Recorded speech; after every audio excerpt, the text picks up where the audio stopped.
right, so what we're going to do in this lab is we're going to use this brand new tool called a spectrophotometer. Now, a spectrophotometer is an instrument that uses electromagnetic radiation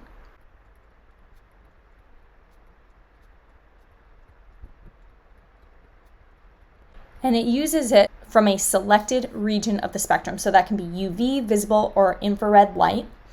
And what the spectrophotometer does is it actually measures how much of that electromagnetic radiation a sample that you put into this tool will absorb or transmit. And what that allows us to do is to actually measure the concentration of a colored solution. Now that's really valuable because up until this point, we can calculate the concentration of a solution, assuming we're putting a specific amount into a solution, right? We can say, oh, we can calculate how much we think the concentration is, but this actually allows us to experimentally determine what the concentration is of a colored solution. So let's look at what's actually happening. All right, so the electromagnetic radiation is going to come from this energy source, and it's going to be passed through the solution. Now, the solution is placed into what is called a glass cuvette. And the stimulus, this energy, we need to determine how much energy we want to release. And so we will set the spectrophotometer to a desired wavelength. And that's before we've actually allowed the machine to run. Okay, so we set the machine to a specific wavelength. Okay, and you can see all of the different available wavelengths here. Okay, and the electromagnetic radiation, once we determine the wavelength that we want, will shoot through the sample. Okay, and that sample, what's going to happen is the spectrophotometer will measure how much light is absorbed, that is our absorbance, and it will also measure for us how much light passes through, which is our transmittance. And so ultimately what we're going to use, even though the spectrophotometer will give us absorbance and transmittance, what we're going to do is we're going to use the absorbance in order to calculate the concentration of the solution. And the way that we do that is by using what's called Beer's law. So let me explain all the different variables in Beer's law. So Beer's law is A equals lowercase a, B, and C. Okay, so A is the absorbance. Okay, and that is what is actually going to be measured by the spectrophotometer. The little a, that is your molar absorptivity. That is unique to each substance that you use. So that's going to be a constant that is given to you. B is the path length, and that is simply dictated by the size of the cuvette that is used, the glass container that the solution is in. Okay? And then finally, C is what we're interested in, which is the concentration. Now, it is important to note that in order to use a spectrophotometer, since the solutions are going to be absorbing this light that's passing through, if this solution were clear, then no light would be absorbed. And so in order to use a spectrophotometer and your Beer's law, the solution must be colored, right? It has to have color to it. And so normally the solutions we're going to be using are solutions that are made up of transition metals, because remember, when transition metals are put into solution, because they have unfilled d orbitals, their electrons can actually jump around within those orbitals, releasing light in the form of a visible spectrum. And so that's why transition metals like copper or iron are colorful in solution, and that's why we can use them when we're using the spectrophotometer. Okay, now in this lab, the reaction we're going to be looking at, if you look at it briefly, we're going to allow copper to react with nitric acid. And the reason why we can complete this lab is because you are forming copper nitrate in solution. You have copper 2+ that is forming. And so that is what allows us to use the spectrophotometer, because copper 2+ in solution is colorful. Now the reason why, and you'll see in the lab when I show you the lab video, the reason why this has to be done in a fume hood, and we normally do it in a fume hood if we were in the classroom, is because it produces nitrogen dioxide, which is toxic. It's a toxic red gas. So you'll produce a colorful solution, a toxic reddish brownish gas, and then water.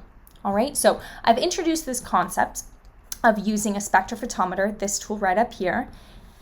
It shines a specific wavelength of electromagnetic radiation through a colorful sample, and then what is actually measured is how much light is absorbed or how much light is allowed to pass through this solution, and that allows us then to use our Beer's law, A equals ABC, in order to then determine the concentration of the solution. So that's a lot of information. Let me actually show you a lab example to really understand how this works. All right, so in this lab, what happened is that the experimenters had 5 different standards. They had a blank, so what a blank is just a cuvette filled with water. Standard 1, standard 2, so 4 different solutions. And what they did was they had created these solutions so that they knew what the concentrations were. They created a 0.15 molar solution, 0.30, 0.45, and 0.60 molar solutions. They created these solutions, they put them in a cuvette, and then they measured the absorbance of those solutions. And then they created a plot here. Notice absorbance is on your y-axis and concentration is on your x-axis. And the reason why that makes sense, if you look at this, your y here is your absorbance, right? This, your slope, is going to be your molar absorptivity and your path length. And then your x here is going to be your concentration. So this is Beer's law right here. Now your y-intercept here, the reason why that exists, that doesn't exist in your Beer's law curve. The reason why that exists is simply because there's going to be some error, all right? So ultimately, what they did was they created this graph with concentration on the x-axis, absorbance on the y, and they created this lovely Beer's law curve. Now the reason why they created this Beer's law curve is so that they could then take a sample. They took a random sample, they put it into their spectrophotometer, and the spectrophotometer told them, hey, the absorbance of this sample, the amount that this sample absorbed of your electromagnetic radiation was 0.39.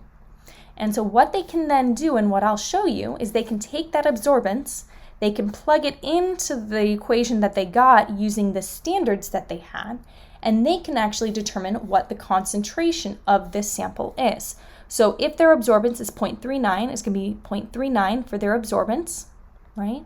Their molar absorptivity and path length are 1.64.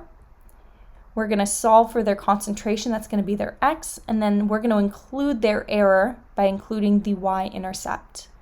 Okay, so to solve for this, I'm going to add 0.002 to both sides, divide by 1.64, and so what I get for my concentration, I'm going to round to 2 sig figs, so it's 0.24 molar. That is the concentration. So that is the value of spectrophotometry. By first creating samples of known concentration, measuring their absorbance in the spectrophotometer, you can create a lovely Beer's law curve. Once you have that Beer's law curve, then you can take a sample of unknown concentration, determine its absorbance using the spectrophotometer, and then using this equation, determine the concentration of the unknown. Now, a couple of things that I want to note. First of all, before they actually started the lab, they had to set their spectrophotometer to a specific wavelength. Once you set the spectrophotometer to a specific wavelength, you can't change it. And as you'll note in the pre-lab, you want the wavelength to be set so that you maximize absorbance, but so that absorbance is less than 1. All right, we don't want an absorbance higher than 1, and you'll actually see a graph that I provide to you, and you will determine the proper wavelength. So they set the wavelength, and then they ran this. A couple of other things to note. First of all, notice that as the concentration increases, the absorbance increases, which makes sense. As concentration increases, the solution will become darker and darker and darker, which means the amount of light that's absorbed will increase. That makes sense. Okay? A couple of other things to note, and as I will note in the lab, when you put a cuvette into a spectrophotometer, so let me scroll up here and show you. When I put this into my spectrophotometer, I need to make sure to only touch the very top of it. And the reason why is if you have fingerprints on your cuvette, that will actually block some of the light from coming in. And since less light will pass through, that will cause the absorbance reading that you get to be too high because the machine will assume that the light that's blocked is blocked because the solution is darker than it really is. Okay? Another thing to note, the actual amount of liquid that is put into the cuvette doesn't matter. It can be all the way to the top, it can be even lower than this. The only thing you need to make sure is that wherever light is going to be shown through, wherever the electromagnetic radiation is shown through, you've got to make sure to have solution there. All right, so that's it for the pre-lab. You've got pre-lab questions to answer, and then you guys will watch a lab video of me actually using the spectrophotometer, and you guys will record the data yourselves.